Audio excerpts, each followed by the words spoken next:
fancy. That's the background. Dude. That's so cool, man. All right. So is it called fucking man? Ja, fucking man. So dan natuurlijk kan ek vloek. Ja, jy kan.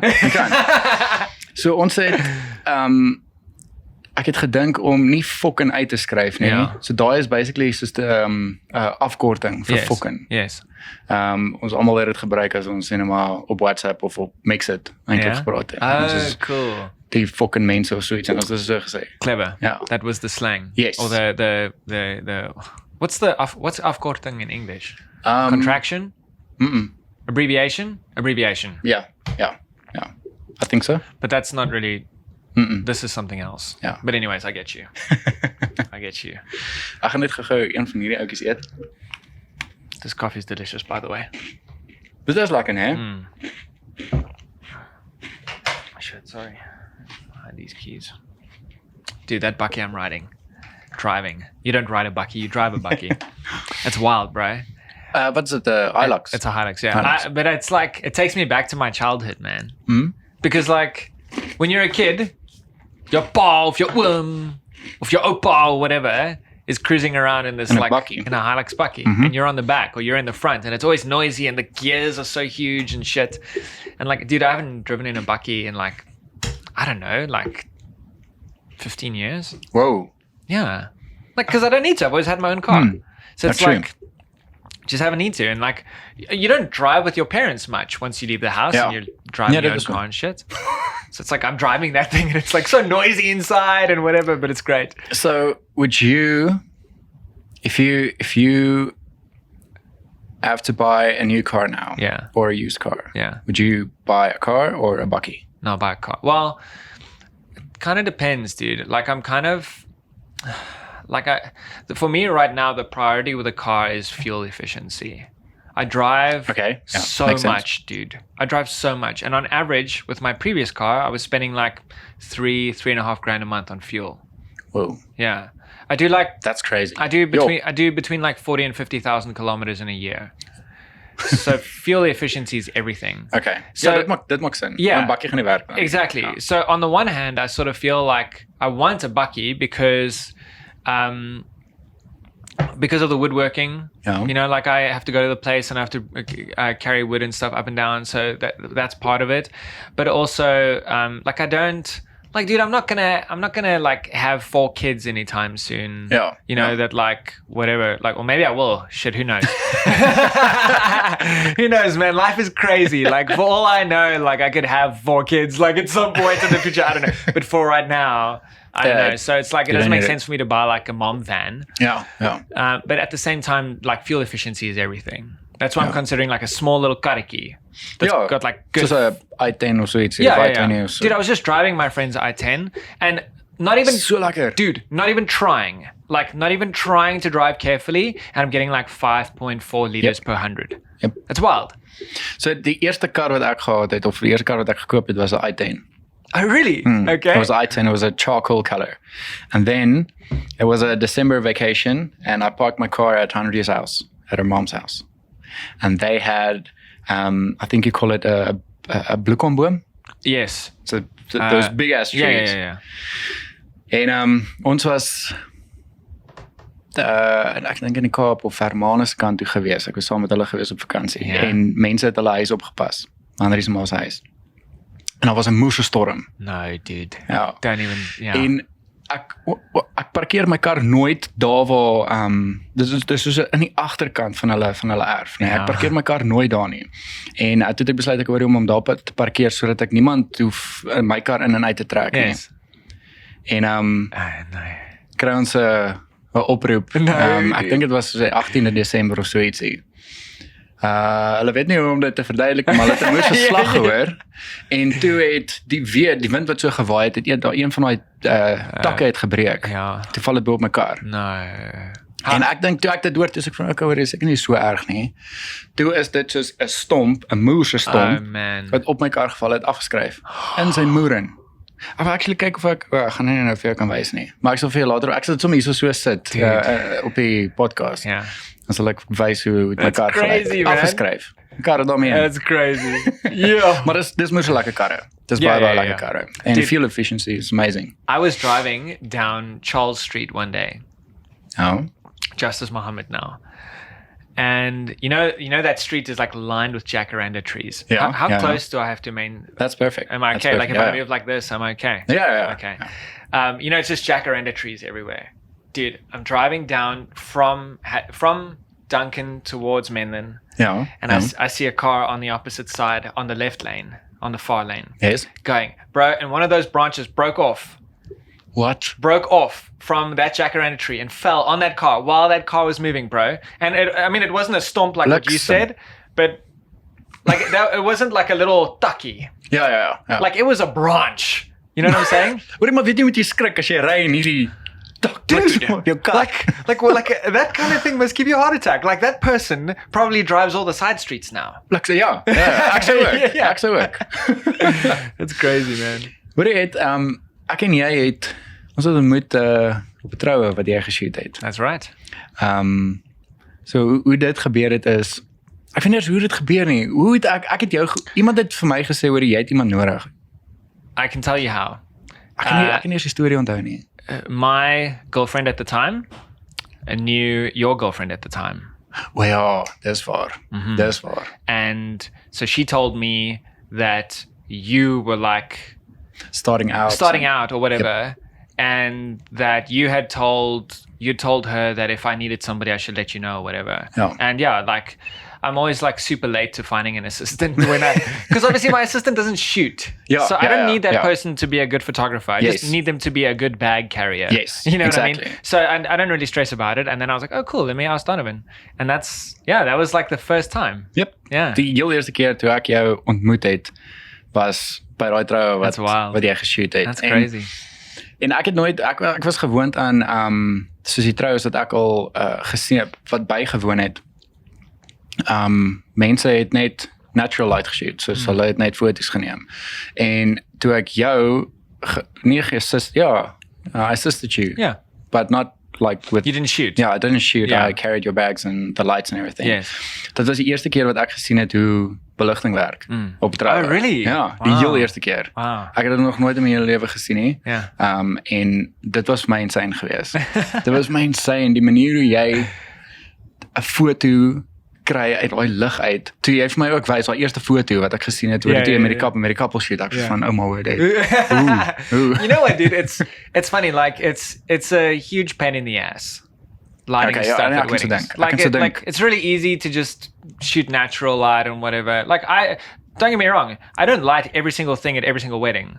You know what I mean? I will I don't have an idea in my mind of, well, I know how to use artificial light, so therefore I will use it for this photo. Yes. I don't think like that. The way I think about it is like, how does the light look in this moment? Yeah. Does it look how I want it to look? Yes. If the answer is yes, then I'm going to just do whatever the lighting is that helps me do this, I'm going to use it. Yeah. But if it isn't, I'm going to make it.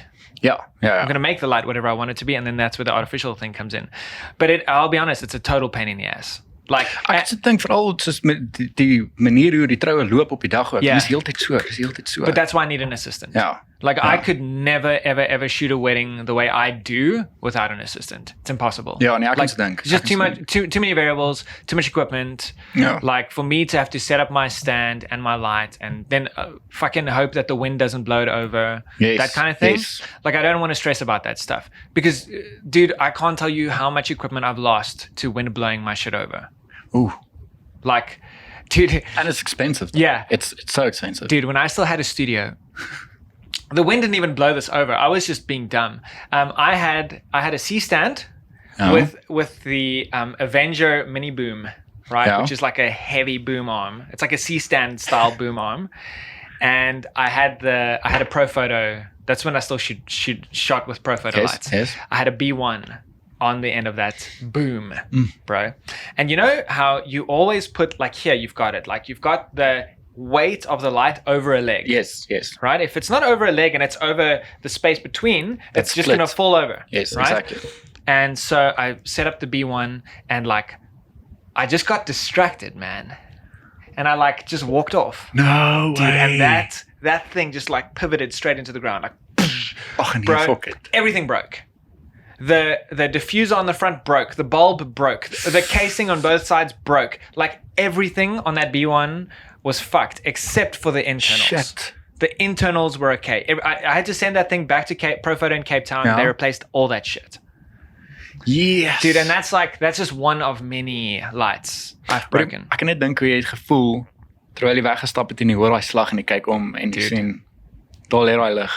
But if I'm honest, like I break stuff all the time though. Okay. Like I have great insurance specifically because I like wreck everything. Like dude, if you look at my phone is just like the edges. Like look at that. Well, yeah. Like everything. Look at that edge. En jy gebruik jy 'n cover en jy I don't use a cover. Okay, I don't, and all the glass is scratched. I don't know how it's not cracked. Like every single, like my laptop as well, dented. Literally had it for a week, dropped it, dented the side of it. Shit. Got it fixed eventually. Yeah. Got it back 3 days later, dropped it again. I sat on my iPad, bro.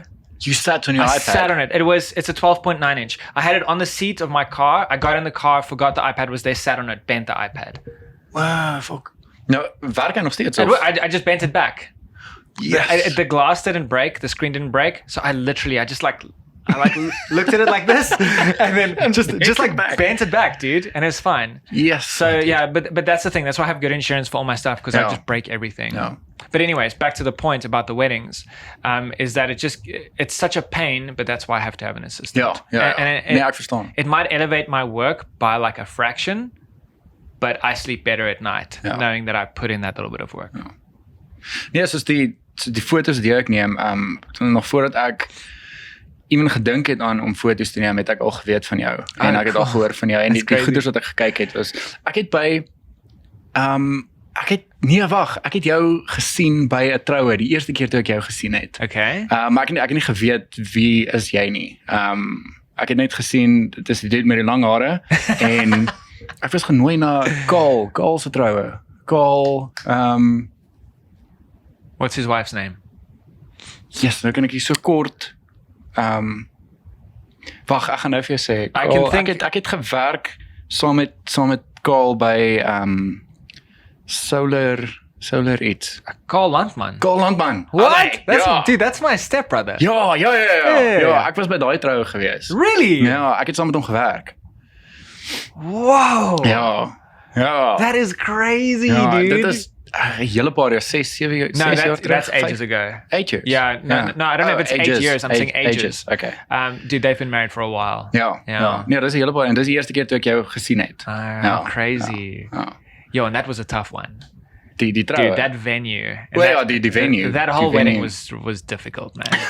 That was a tough one. That's like easily one of the most difficult spaces I've ever shot in. Ja, ek kan nie onthou waar dit was, maar ek onthou die uitleg van die... Dude, it was out on that road that goes to Rodeplaatdam. Well, ja. Yeah, it was tough. I actually took them away for their couple photos. Like when it was time to do couple photos, I was like, guys, I can't work with this venue. Like we're going. Julle na 'n ander plek toe. Yeah, dude, we got in my car, we drove off. Couple kilometers down the road, I found this long, beautiful driveway with these beautiful tall trees, and we took the photos there. Yes. Ja, ek onthou die venue. Dit lyk glad nie soos 'n lekker plek om te shoot nie. Ek het nog nooit daar geshoot nie, maar ek onthou presies hoe dit lyk. But it doesn't feel like a wedding venue to me. I don't think it's a wedding venue. Dit is meer soos 'n conference center of so ietsie. It's like a church that has a room at the back. Ja. Kind of. Ja. Dit is glad nie ideal vir foto's nie. Glad nie. No. But whatever, man. It was a good day, and it was my stepbrother, man. It was good to shoot for him. Ja. En dan ek gaan sommer soos wat ons praat met hierdie podcast gaan ek jou foto's ek wil by hoor of ek van jou foto's hier so kan sit, jou weddings en alles. En veral jou travel. Okay. Jou travel foto's. Ons gaan nou daarby kom. Dit is insane. So ek wil eintlik ook by jou hoor, hoe het jou hele jou hele episode met fotografie begin? Hoe het jy jou eerste kamera, hoe het jy besef ek hoor hier is wat jy wil doen vir die res van jou lewe? So I was actually I never wanted to be a photographer. And I don't mean that from an angle of I don't mean like I used to think about it and be like, wow, I never want to be a photographer. I don't mean it like that. There was just never anything in me that was like, I wonder if I could be a photographer. That never existed because I never took photos in my whole life. Yeah. Like I didn't give a shit about photography. Dude, there was a time in my life when the new iOS updates would come out and they would be talking about this improvement to the photo app and that improvement to the photo app. And I was always like I literally don't care. Like I never opened the photo app on my phone. I never used the camera on my phone. Like there was a time in my life, dude, where that's what it was to me. That's crazy. I did not give a shit about photography. And then I had a girlfriend in like 2009-ish. Okay. And she was a photographer. And that was where like my appreciation for good photography began. Okay. Because I would like look at the photos that she made and I was like, wow, that's really beautiful. Like this thing that you made is really beautiful. I still didn't want to be a photographer though. Okay. I just had a better appreciation for photography. And then I was doing like other stuff. How are we doing for time? No, we're 15 minutes in. Okay. How do you know when to stop that thing? At about 29 minutes. I think it's going to stop by itself. Okay. And then I'm just going to press record again. Yeah. Sorry. And I don't have to get up. Sorry, I just interjected there. No. I'm constantly looking down. Okay. Anyways, so I was actually at the time, this is an avenue of my life that most people don't know about. No. I used to build custom computers. Oh, like, you know, there's like... Ag, dit is 'n vraag. Ek dink jy het al daaroor praat iewers of maybe like, I might have told you at some point, but most people in my life don't know about this. It's crazy. But like, you know, there's like hectic fucking gaming PCs with the lights and the water cooling and all that shit. Everything inside, I used to build those computers. My fuck. It's like an industry that was really growing at the time, and people were taking like really good photos. And I just had like a little mikendruk. Okay. And I was like, okay, shit, I need to step up my photo game. That's why I bought a camera. Okay. That's why. And I bought that girlfriend at the time. She had just upgraded from her D80 to a D7000, and I bought her old D80 from her. My maggies. And I bought myself a little fantastic plastic for the D80. Yeah. Right? And dude, that was it. That was in January 2010. And so the thing about it was that like I never ever considered myself particularly creative, but what gripped me about photography was the technical aspect. Well, the fact that you can go f4 at ISO 800, or you can go f2 at ISO 400 and get the same result. Like I was like, "Wow, this is crazy!" Like this, and you can get like really technical with it. And I was like, "Oh, this is like that's what gripped me," because I'm naturally a particularly technically minded person. Yeah. So that's what really gripped me, and that's what like sucked me in. And then once I had like gotten to terms with all that, and in order to like familiarize myself with my camera, I did a lot of street photography. Well, dude, like every day, go into the city, just shoot street, like find people. I wouldn't call it street photography. I'd call it like street portraiture. I went up to people. It's like, hey, you look really cool. Can I take a photo of you? Wow. Okay, so you had letterlijk. Dit was nie soos from a distance and jy het net gesnap. No, dude, I would like that's actually street that's like street photography. Yeah. But like I saw people that I thought like were interesting to me, and I went up to them and I asked them if I could take a picture. Yes, right. And it was in like those connections that I was making with people and the conversations I was having, because people were like, why are you taking these photos? And then I'd show them and they'd be so stoked, and then I'd send them the picture, and that like that's so cool. I loved that. I really cool. Yeah, and I sort of discovered the creative side of photography through that. And dude, then it was game over.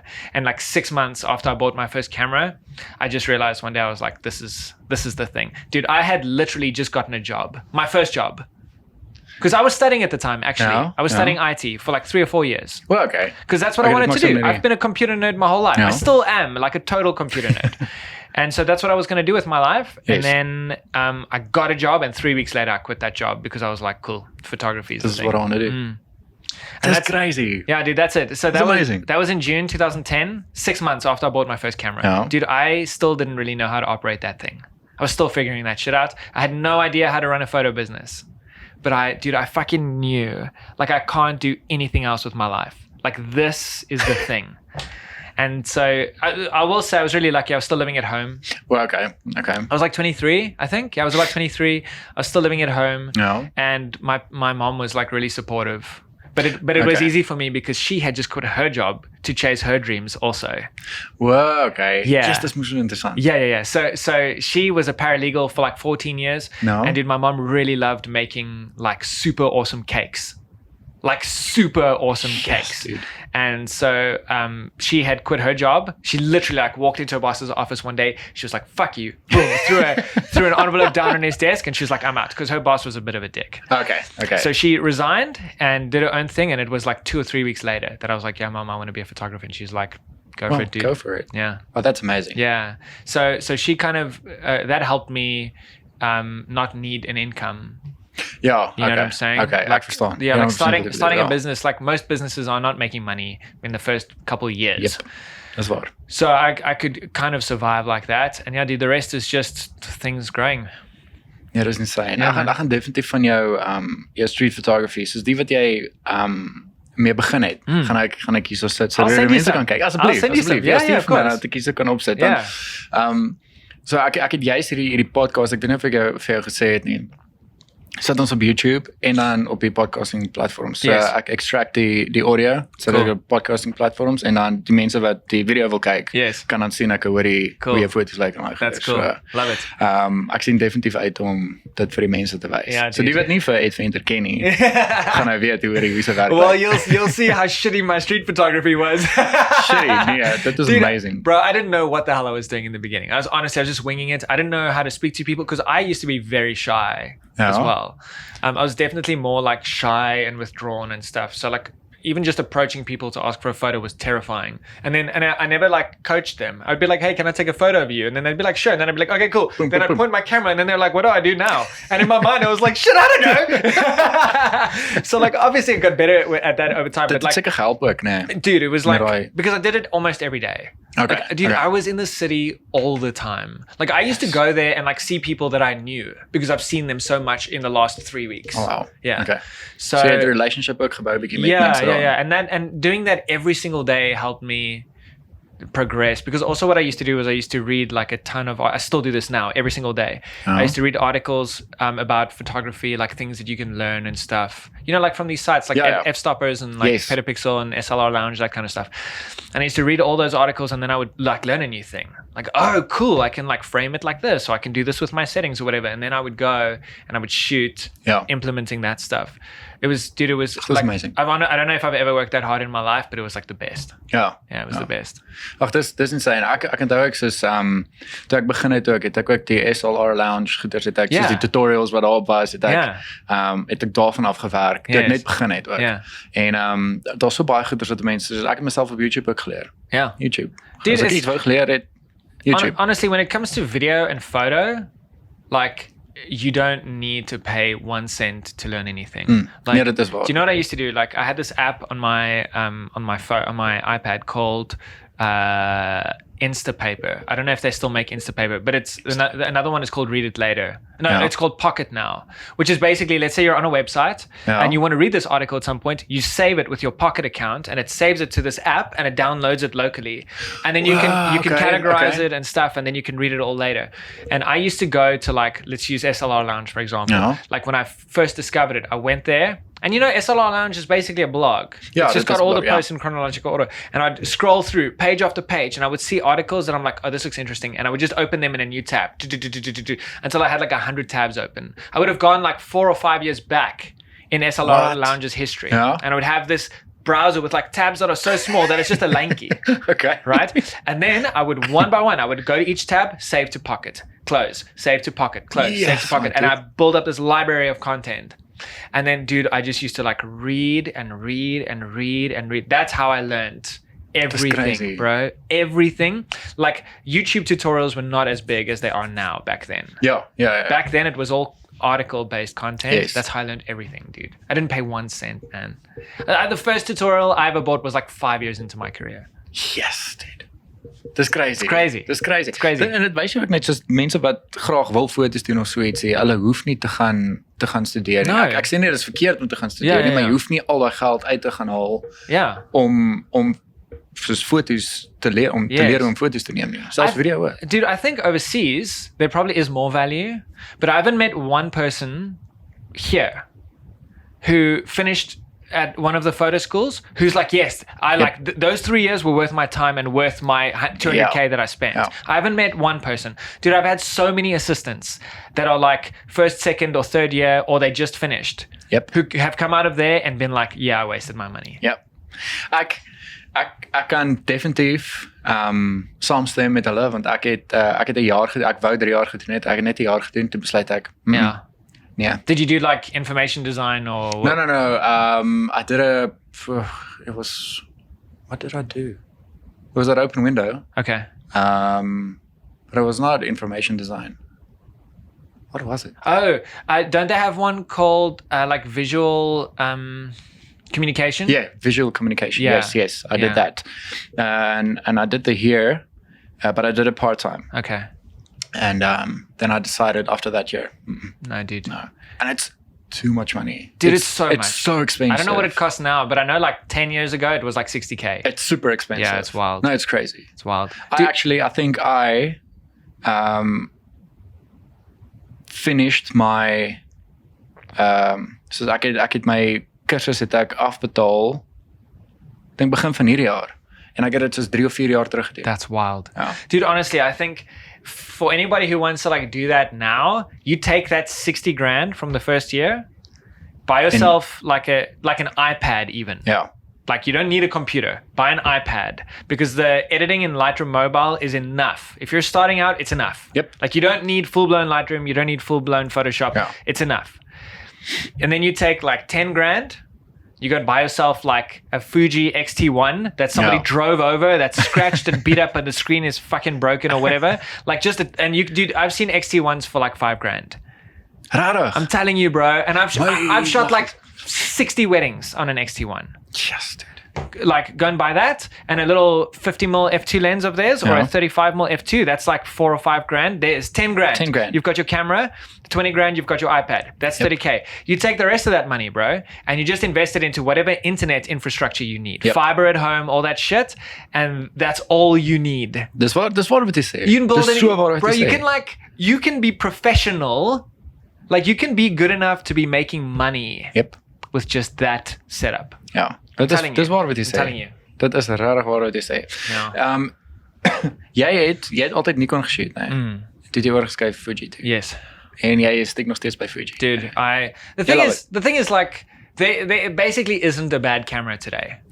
Dit maak sin. Like pretty much any camera that's come out in the last 5 years is great. It's really just down, like I know this sounds so cliche, but if you take any camera from the last 5 years and put it in the hands of a photographer that knows what he's doing, you're going to get a good shot. So all you have to do is make yourself be the photographer that knows what he's doing. That's it. So, I mean, I'll be honest, like the switch from Nikon to Fuji, it's not like my images were 1,000 times better quality-wise. It was kind of the same. Like I was shooting on good Nikon cameras at the time. I switched over to the X-T1 and quality-wise, it was like the same, but my cameras were cheaper, they were smaller, and they were lighter. So why am I going to spend like 60, 70% more money on a big fancy full frame DSLR and then like 30 or 40 grand on each of those lenses when I can just buy this system and the images of the quality for me amazing. Was, dude, I felt like it was the same. In fact, the one thing that, because I was shooting on a D800 at the time, that was one of my cameras. Dude, low light on the D800 is shit. Like that camera does not look good at low light. Like if you push that thing to like ISO 4,000-5,000, it looks cuck, dude. So, but then I would do that on the Fuji, which was the X-T1 and a crop sensor. And it was also noisy at 4,000, but it didn't look like noise. It looked like grain. It was pretty noise. And I was like, well, I'm sold, man. And I switched. That was like 2014. Dit hier is soveel gemakliker. That's amazing. Ek het met alle episodes wat ek nou gedoen het, opgestaan, daar gaan klik. Oh, well, there you go, dude. Hierdie is amazing. Okay. Anyway, so that was like 2014, I think, was when I like fully switched over. I'll be honest, I still had a Nikon camera and a couple lenses in a bag for like a year after that. Dude, because I struggled to believe that the Fujis were that good. In my mind, I was like, how can this, because I was shooting with a D800, which then got replaced with a D750. So I was Okay, wow. I was on a D750 and a DF. DF. Yeah, that was Nikon's like Sport, old school looking. Remember that old film looking camera, Yes. but it was a digital. Okay. Yes. It had the internals of a D4. Well, okay. Yeah, so okay. I actually had one that Nikon gave me as a loan. Yeah. And I used that for a couple months. So those were the two cameras that I was shooting on. Okay. Those are good cameras, dude. Yeah. And then I had this little dinky toy looking Fuji camera. And so I hung on to the Fuji cameras, bro. I hung on to them because I was like, shit, I don't know. And I had good lenses as well. Yeah. And I was like, I don't know if I can give this up yet. And then when I got the XT2s, I was like, all right.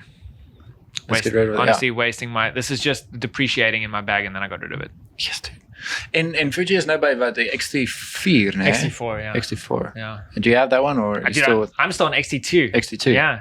Because the difference between XT2 and XT3, okay, but to be clear, I do stills, I don't do video. Yeah, okay. The differences as far as video go are huge.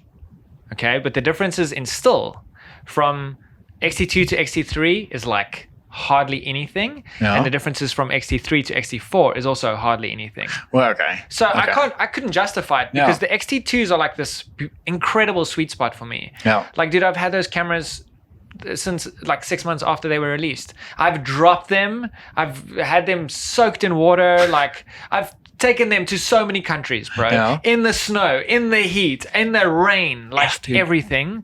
And those cameras are still going. The only thing is the shutter on the one failed. Well, okay. I had to replace the shutter on the one. Ja. But that's it, dude. So I'm still on the XT2s and I'm so happy, man. Maar ek meen ook, soos vir die hoeveelheid troues en goeders wat jy shoot, kan ek verstaan hoekom die shutter dalk gegaan het. Dude, camera shutters go sooner or later. And so, I mean, replacing the shutter on that Fuji was like $5,000 or something. Yeah, okay, that's it. Seriously, bro, not a big deal. Yeah. So, yeah, like Fuji screwed themselves a little bit because they made the XT2 a little bit too good. Well, okay. Because I haven't, like, I don't mind upgrading. Yeah. Like, I went from XT1 to XT2, but the difference was big. Yeah. But XT2 to XT4 even? Oh, dis myne. No. Okay, dit maak sin. Ja. Ek het al gedink want ek het Nikon geshoot en toe het ek begin video doen. En dit is omdat ek oorgeskuif het Sony toe. Right. Ek het maande gewag voordat ek die besluit maak en ek het navorsing gaan doen toe te gaan dink ek hoorie maar moet ek vir my eintlik net 'n ander Nikon kry. Maar Nikon is nie so groot op video nie. En toe dink ek hoorie maar dalk moet ek Sony toe gaan. Ja. En toe het ek baie navorsing gaan doen oor Sony en toe is ek tevrede daaroor en toe ek dink dit was ook die XT2 wat toe uitgekom het. Nee, was die XT That must have been XT3 probably. Ja, dat was XT3 want hier is die Sony A7 III. Ja, ek dink dis toe die XT3 uitgekom het. So ek het gekyk tussen daai twee en ek dink die GH4 of GH5. Ja, whichever. Ja. En toe het ek maar net gedink ek weet jy wat ek lees net baie goeie goeders oor die Sony, veral met video, want ek het meer video gedoen as foto. Yes. En ek het gaan kyk na die foto's wat die mense ook geneem het van die Sony en dis amazing. Ja. Alhoewel dit met Sony lenses was. Yes. En dit is maldy. Yes. Dit vir my ek weet nie ek het 'n Sigma lens het ek hierso op. Ja. Dis ook duur, maar dit is vir my 'n perfekte lens wat ek nodig het. Ek gaan nie R28,000 betaal, of ek dink is R35,000 vir Sony se 35. Ja. Dis crazy. En hulle het nie 'n moose variety van lenses nie. Ja. Lenses nie. Whatever. Dis mal. En Canon het amazing glas. Ja. Maar vir nou is dit ook duur. Ja. Die glas wat hulle het is. Well, dude, any full frame. Dit is. Because all the lenses have to be so much bigger. Yep.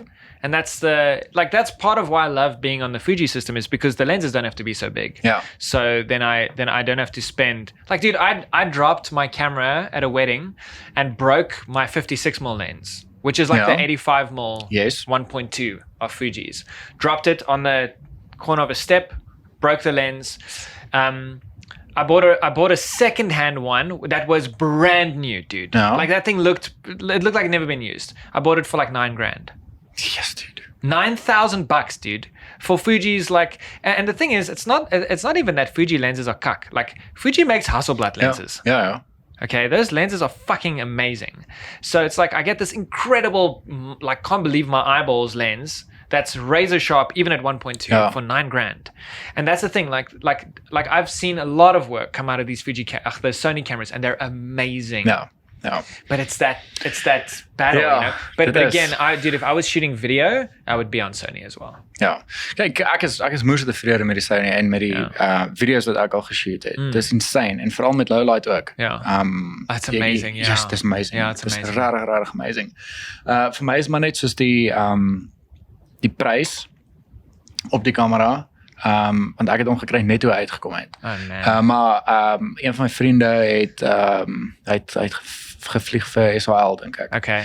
En ek het dat hy hom vir my in New York kry by B&H. Nice. So dit was baie. Ek dink dis nou nog steeds dierder hier soos wat ek hom gekoop het daai tyd toe hy eerste keer uitgekom het. That's wild. Ja.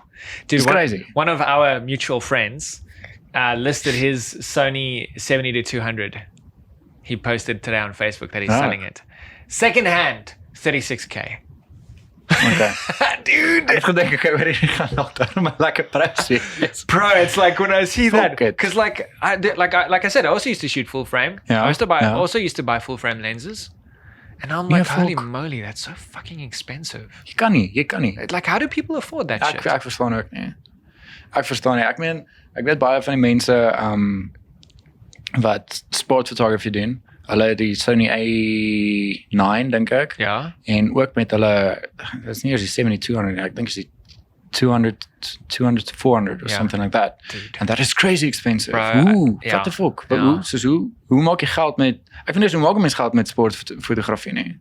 Ek weet nie eens hoe is daai mark nie. Call Marcel van Asweging. Well, ja, hy The doen ODP guy. Ja, Well, the ex-ODP guy, I guess. Ja.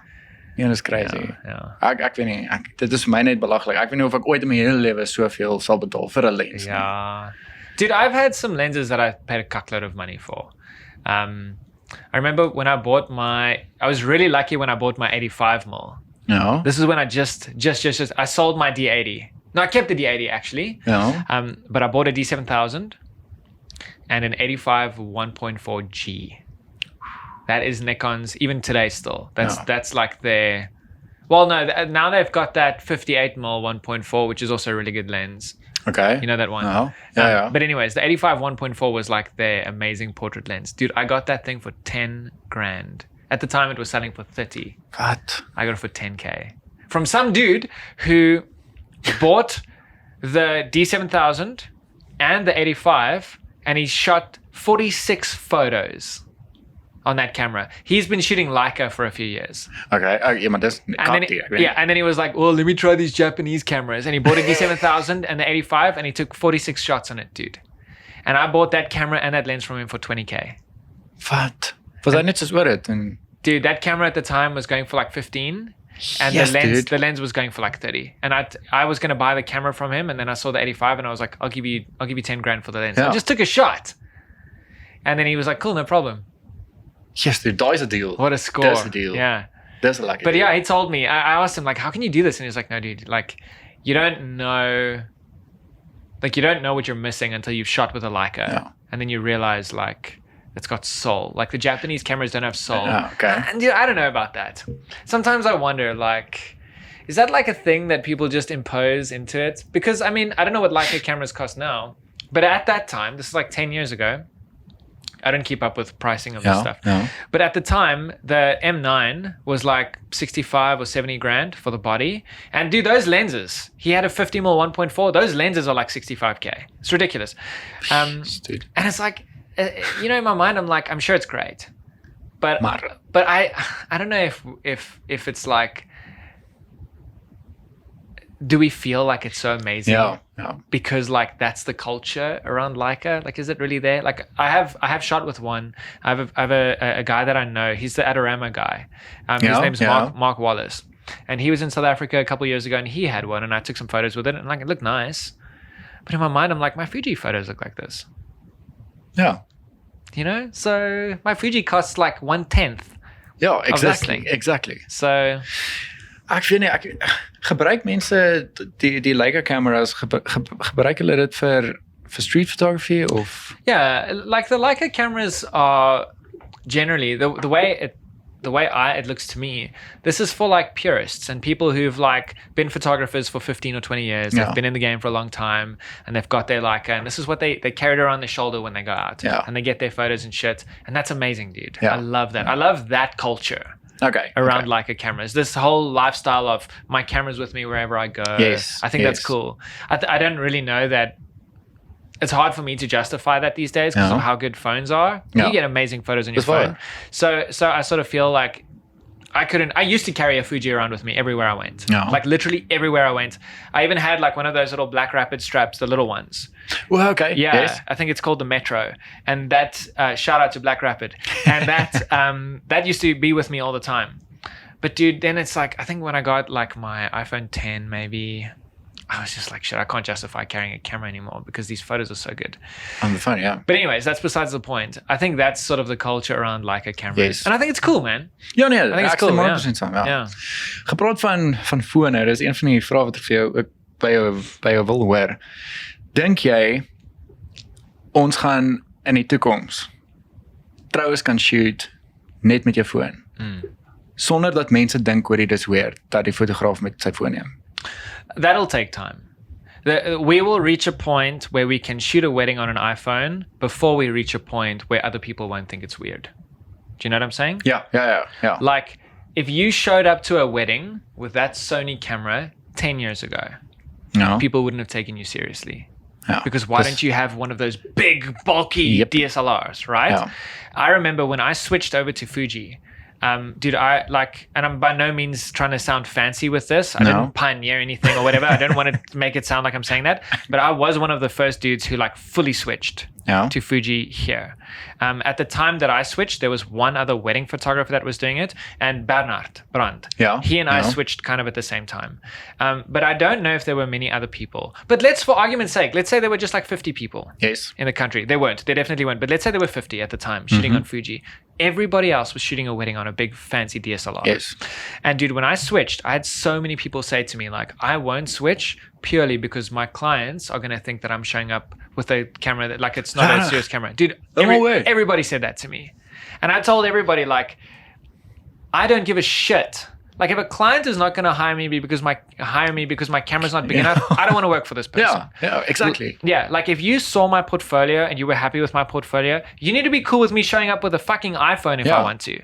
If I told you that I can make these photos, let me make them. However I make them. Maak jy wat jy gebruik nie. Yeah, so we will reach a point where the phones are capable long before we reach the point where people think it's acceptable. But that just comes down to you not giving a shit. Just being confident enough to know that you're going to nail it today. If people don't take you seriously, well, fuck that. You know? I do think phones will get to that point. Definitely. Like, dude, like when I was in San Francisco last year, like I had my Fuji in my bag, on my back, every day, everywhere I went. Right? And when I got back to South Africa from that trip, I took the memory card out of there and I popped it in my computer. And there were only 10 times, I think it's 11 actually, 11 times on my trip in San Francisco when I took photos on the Fuji. 11 times. That's crazy. Dude, I shot everything on my phone. Everything. Maar dis ek val in hier. Dis net soveel gemakliker ook, veral as 'n mens travel. Kry jy foon uit en jy neem die foto. 100%. Like the one inconvenience that I had was that this is the iPhone 11. This one does not have the telephoto lens. Well, okay. This phone was given to me. I didn't pay for this phone. And before this phone, I had the iPhone 10. So what I did was when I went on this trip, I had the iPhone 10 in my one pocket and I had the iPhone 11 in my other pocket. Because sometimes I want to shoot on the portrait lens. And the 11 doesn't have a portrait lens. It's got the standard lens and the wide lens. So then I would shoot on those interchangeably. But it was way less effort to do that than to take out the Fuji. And the result on the iPhone was ridiculous, dude. Like that's insane. Like I could not justify taking out my Fuji. And dude, like I'll send you the photos so that you can put them up here. Like, the photos are good. It's not even like they just look like good phone photos. Those look like photos that I took on a fancy camera. It's crazy. It's ridiculous. This crazy. It's ridiculous. So yeah, I will say this. I think the one place that phones will fall short for a long time, like this will slow everything down, is low light. Okay, that makes sense. Without question. That makes sense, yeah. Like today, I'm telling you, bro, today you can shoot everything at a wedding until the reception on this iPhone. Yep. Like no question. Well, I would say on one of the Pro, on the 11 Pro or the Pro Max, so that you've got the telephoto lens. Okay. Because this one doesn't have it. Sometimes you want that tele look. Yes. Right. Yes. You can do that today. No question. That's crazy. Like I have 100% confidence. Like in fact, like if there's somebody listening to this and you're getting married soon and you're cool for me to come and shoot your wedding on an iPhone, I'll do it for free if you let me do it on an iPhone. Axel did love the scene. I'll do it. But it's at the reception. Yeah. That's where it's not going to work because these sensors are way too small and it's going to be so noisy and it's not going to be great. Yes. So either the reception has to be super well lit, which people are not going to do, or you have to figure out some fucking way to trigger the lights with a phone, which I don't know if that's possible. There might be a way, but at that point, it also becomes really like if there is a thing that you can plug in that can trigger your lights, now it's just cumbersome and irritating. Yeah. And I don't think that's going to work. So I feel like the reception, that will be the thing. But like a day wedding. Ja. Dude, you could shoot a day wedding today on an iPhone, no problem. Oh my word. No problem. Ek hoop daar's iemand wat wil trou en wat van jou styl hou en wat jy wil boek net toe hulle hier geluister het. Dude. I hope so, man. I've considered, like when I got back from San Francisco and I looked at the photos, I was like, man, maybe I should put out an ad on Facebook and say like, hey, listen, if you let me shoot your wedding on an iPhone, I'll do it for free. I only want one.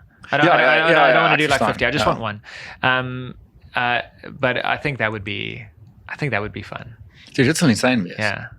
That's only insane, yes. And then also, like, if the guests are like, oh, why is this guy using an iPhone? Well, the couple didn't fucking pay for it. Ja, so. Ja. Ek sal dit graag wil sien. Ek sal dit graag, want ek weet nie of iemand al daai se al iemand kom ons sê soos 'n trou of soos 'n test shoot gedoen wat hulle net met 'n iPhone geshoot het, maar waar dit 'n actual trou is. Ek sal dit graag wil sien. Yeah. But dude, I think getting back to your question about like what people might think about it. Yeah. Like culture will change. You can show up to a wedding now with a Sony, nobody's going to think twice. Yes. See what I mean? Yeah. Like everybody's learning that these things are amazing. And dude, people can see that phone photos are amazing these days. Yeah. People know. So a photographer shows up at a wedding with an iPhone. Either the couple just didn't want to hire like a legit photographer. Yeah. Or this photographer is confident enough in that iPhone of his that he's going to get good shots. He's nailed it. Yeah. Okay, so jy het ook al die wêreld getravel. Wat is jou favorite destination wat jy al by was? Soos van al die plekke wat jy al getravel het, soos watter plek is jou heel favorite? It's difficult, hey? It's difficult. Wat jy heeltyd sal teruggaan na toe? Dude, I love New York. New York, okay. I love New York. Like, I would live there if I could. Okay. It's like totally my vibe.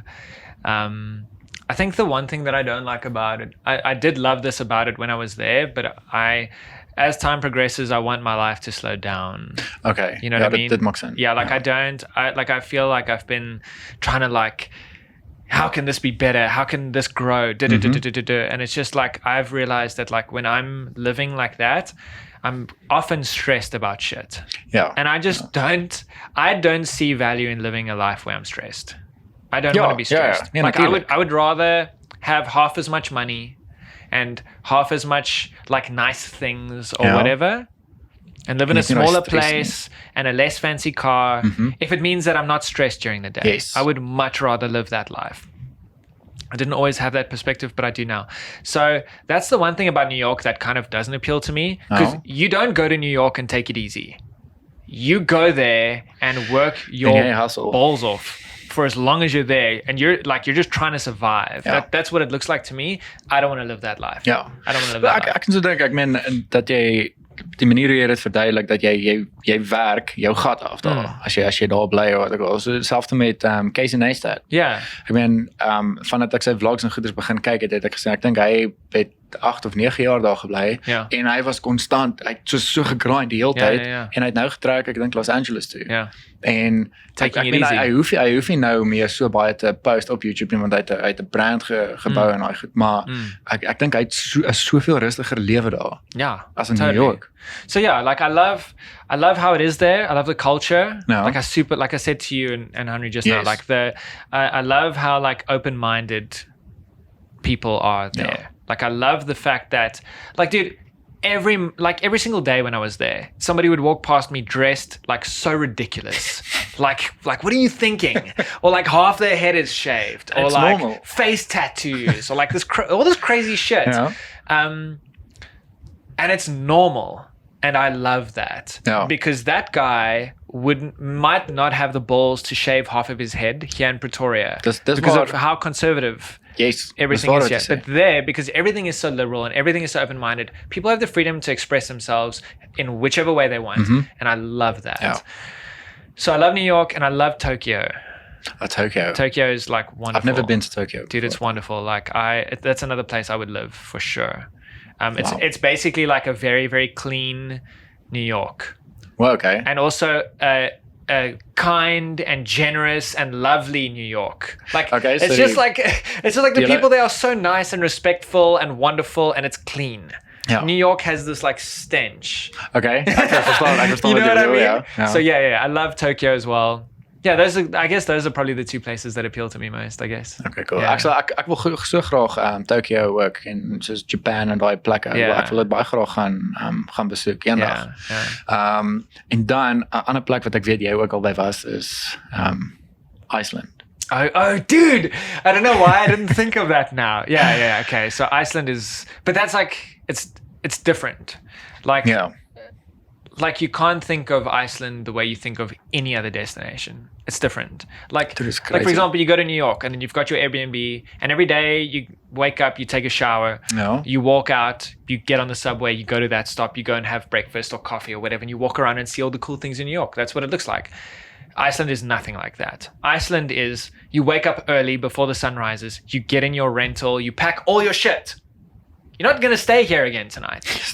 So you pack all your shit back in the car and drive to the next spot. Crazy. And you're literally going from every day you're going from Airbnb to Airbnb, like from today's Airbnb to tonight's Airbnb, and between there you're stopping at this waterfall and that volcano and this valley and that canyon, and you're just stopping at all that's what a trip in Iceland is like.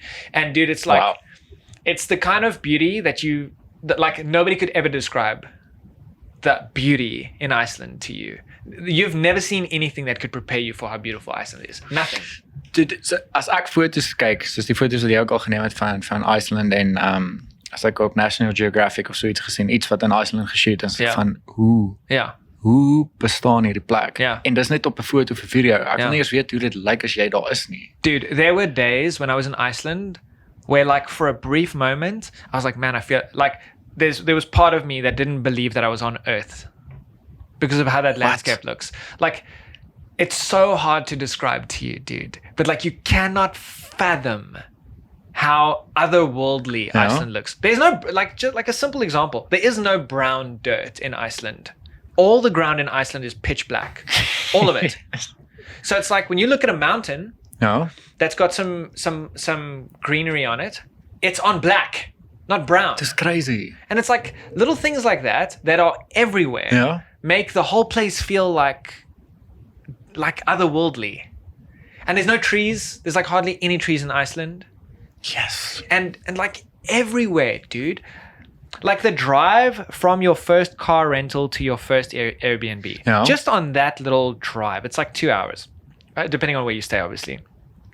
The first spot that you see that's beautiful, you'll stop and be like, holy shit. And like you'll go there, you'll trek for 30 minutes to go and take photos of this crazy thing. And like 2 days into the trip, you realize that you never ever should have gotten out to do that because that spot is so boring in comparison to all the other amazing stuff. Dude, that's crazy. That is crazy. Like, dude, you will drive past things that are more beautiful than anything you've ever seen in this country. You will just drive straight past them. Like literally on the road, like here's a crazy waterfall that's like going under the highway and it's like into this lagoon. You won't even stop Because dis mal om you so won't even aan te stop dink. because the spot you were just at was 50 times more beautiful than this. And, Yes, dude. but this is more beautiful than anything you've ever seen in South Africa. Oh my word. Dude, it's crazy. Ek wil so graag gaan. Ek dink toe ek besluit het om dit op my bucket list te sit, het ek dink ek Secret Life of Walter Mitty gekyk. Ja, Ek dink ja. 'n gedeelte van dit is geshoot Yes. daar in Iceland. Toe Ja. ek dit sien, toe ek van Ja. ek wil na hierdie plek toe Ja. gaan. Eendag in my lewe wil ek so toe gaan. Dude, it's unbelievable. Like I said, nobody can ever prepare you for it.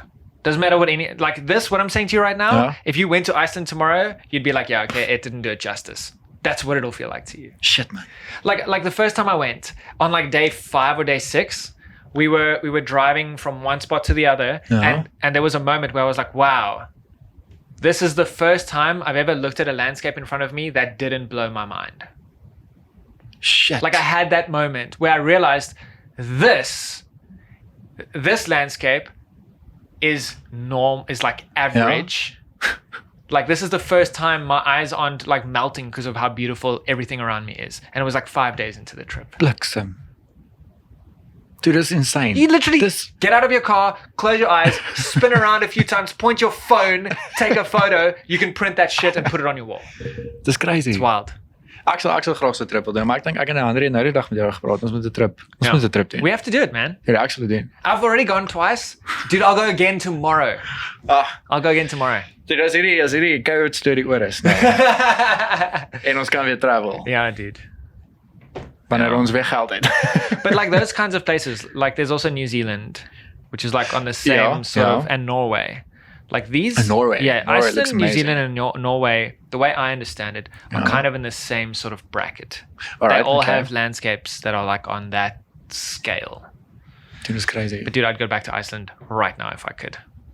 Dude, ek gaan die foto's die jy stuur vir my al die foto's. I'll send oor it. wat ons praat, dan gaan ek dit hier so Ja, opsit sodat I'll mense do kan it. kyk.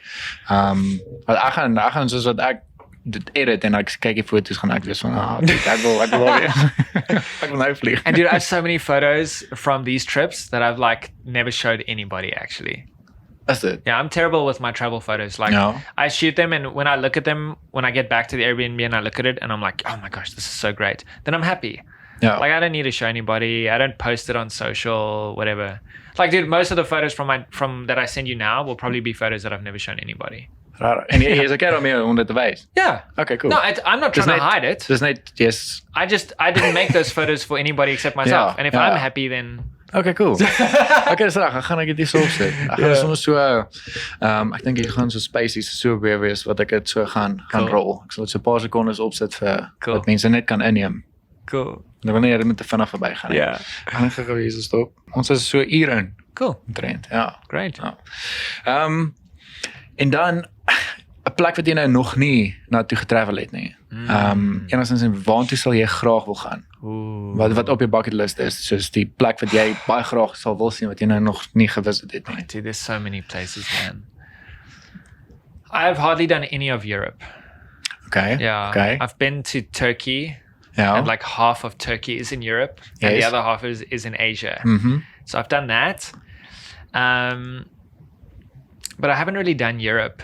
But if I'm honest, I'm not particularly excited about Europe. Yeah. Like there's nothing in me that's like, oh man, like I really want to go to France or Germany or whatever. Like I'd love to go to Switzerland. Ja, that's amazing. That looks wild. Yeah. Ek weet ook nie hoe om dit te verduidelik nie. Ek Ja. weet nie hoe om Switserland te verduidelik nie. Ons was net in 'n ek het nou die naam vergeet. Ek sal nou as ek daarby uitkom, die gedeelte wat ons in Switserland was. Dis beeldskoon. Yeah. Dis beeldskoon. Ja.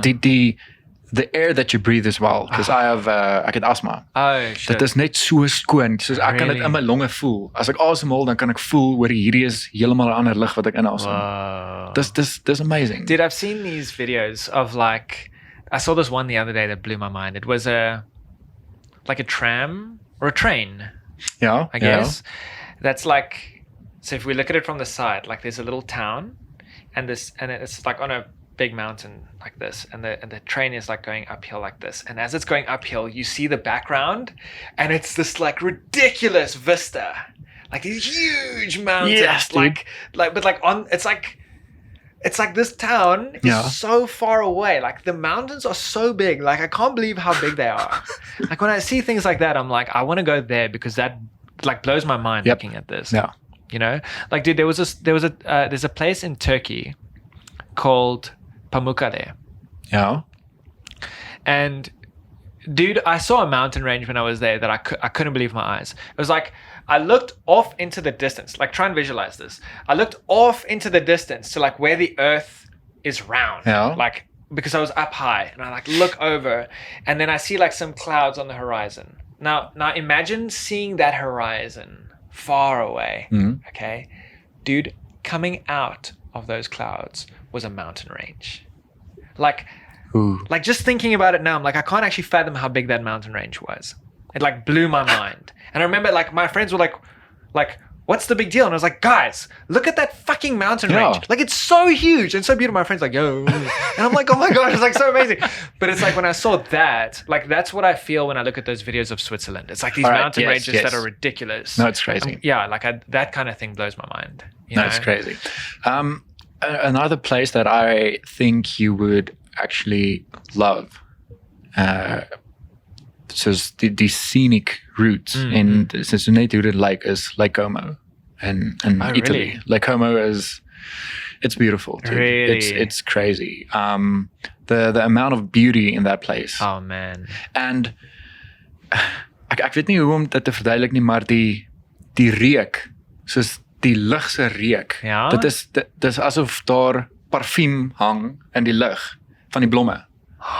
Dit ruik so lekker oral waar jy gaan. Oral waar jy gaan in Lake Como, dit maak nie saak of jy bietjie op in die berge is nie en of jy onder by die lake is nie. Waar ook al jy rondloop, jy daai dis soos 'n blomme reuk, soos 'n That sounds floral, amazing.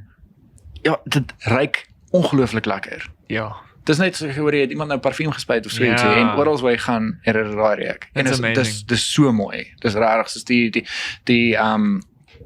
soos onder by die lake ook as jy probeer om oor te kyk na die lake toe ook. Dit is net mountains. Dis net mountains. Dis so mooi. Ja. En ek dink by Lake Como, ek dink jy kan actually 'n gedeelte sien van die Alpe van Switzerland. Really? Yeah. So Lake Como is not that far away from Switzerland. I think it's like an hour and a half's drive, if I'm not mistaken. Maar dis so mooi. Dis so mooi. But that's what I say, I would love to travel to places in Europe. It's just hard for me to know where because I don't know, like most of the places that I travel to are culturally very different. That's the thing that appeals to me. Like I've done Japan and South Korea and another one. I've done another one like in Asia. What was it? I can't remember now. But it's like I've been to these places because culturally they're so different. Yes. I worry that I like go to Europe and it's like like I know the cultures are way different. Yeah. But like in Asia, it's like way different. And I like that. Yeah. So that's also part of it for me. But I think the thing at this point, the things that I look for now in travel are those differences in culture and landscape. Okay. Yeah. You know, like I want to go to places that are really, really like, I want to have my mind blown. Yes. I really want to come back from a trip with a photo that I can put on my wall and just remember how like fucking beautiful that place is. Ja. Nog 'n plek wat ek hier in my gedagtes het is ek weet nie of jy was al in Canada, né? Yes. Yeah. How's that? Well, it's hard to say, dude, because when I was in Canada, I just went to Newmarket. And I just stayed there. Like I didn't actually go like into the mountains and stuff. Like the mountainside of. Yeah, and also I wasn't a photographer then, so like, it's not to say that you have to be a photographer to appreciate the place, but I just went there and I like enjoyed like how the city was. Okay. And it was fine. Like, I don't know, like it was, you know, I will say this: the people in Canada are like the nicest people in the world. I've heard that. Dude, I've heard that. Like that stereotype is legit. Okay. It's like everybody is like the friendly, like it's actually silly how friendly people are there. That stereotype is a stereotype for a reason. Okay. But what I did like about it is it was stupid cold. Like it was crazy cold. And so I love the winter. Yeah. Dude, I love it. It was freezing, man. I had this app on my phone that told me what the weather is and what it feels like. Oh. Dude, and the one day it said, feels like -25. Feels like negative 25. And I went outside and yeah, it felt like negative 25. Bliksem. It was wild, yeah. Ek dink die koudste wat ek gekry het was hier in Pretoria, -2 dalk. Negative 3, negative 4. But dude, it's weird. Like I've gotten very cold in my travels. And to me it sort of feels like between 2 and negative 10. It all kind of feels the same to me. Okay. So it's not extreme cold. Yeah. Like once you go below negative 10, then it starts to suck. Okay. But like between 2, like you think about 2 and negative 2. Ja, dit is nie 'n groot verskil. Either way, van ek hoor jy gaan nou voel nou vir my you just know that it's cold. Ja. And it kind of feels like that. Okay. You know, so ek het nog nooit sneeu gevoel nie. Ek het nog nooit sneeu gesien nie, niks nie. Ja. Dude, so dis juist hoekom ek graag Kanada wil gaan of Switserland wanneer dit sneeu ook. Ja. Ons was in Switserland het dit nou nie gesneeu het nie. En ons was ook nie bo in die Alpe gewees waar daar actually nog bietjie sneeu is nie, maar dude, you're gonna feel like a kid. I promise you. First time I saw snow, I was in Canada. Was it? I like opened the window and the snow was like falling and I couldn't stop looking at it, dude. Shit. Like I couldn't stop looking at it. I grabbed my coat and I went outside and I just stood in the snow. And I didn't have like proper shoes. Yeah. I was wearing shoes that are like Tommy tackies.